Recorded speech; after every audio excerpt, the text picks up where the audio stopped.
Dans le cadre de la première soirée des Cross Battles de The Voice 2023, diffusée ce samedi 6 mai sur TF1, la production a contraint les spectateurs sur le plateau à suivre un règlement très précis pour voter. Il ne reste plus que 32 talents encore en lice pour devenir la plus belle voix de 2023. Après 10 semaines de compétition, l'étape fatidique des Cross Battles est enfin arrivée.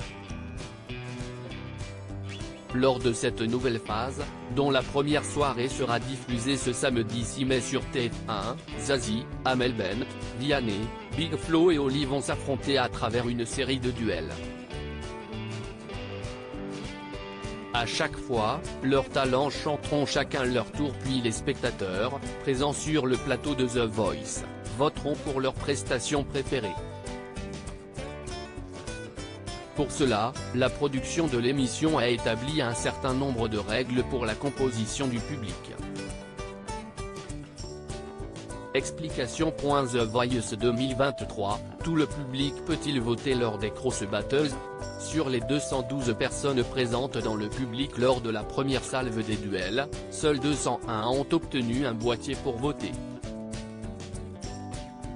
En effet, pour faire partie du panel, les spectateurs ne doivent pas connaître les candidats. Nous avons informé les talents qu'ils ne pouvaient pas avoir de personnes proches dans le public, de la famille ou même des amis, afin de respecter une équité entre chaque candidat, assure un membre de la production, joint par Télé Loisirs.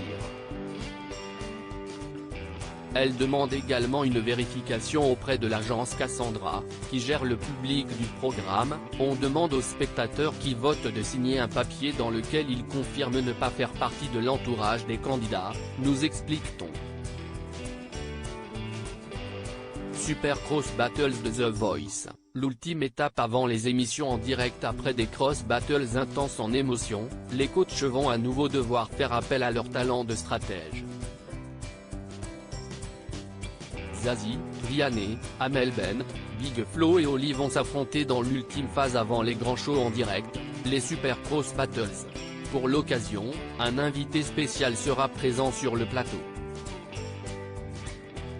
Il s'agit de Mika, coach phare de l'émission qui fera son grand retour dans le programme en tant que super coach.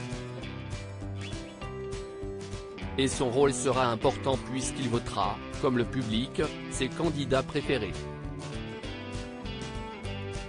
Sa voix constituera 10% des suffrages du résultat final après chaque duel.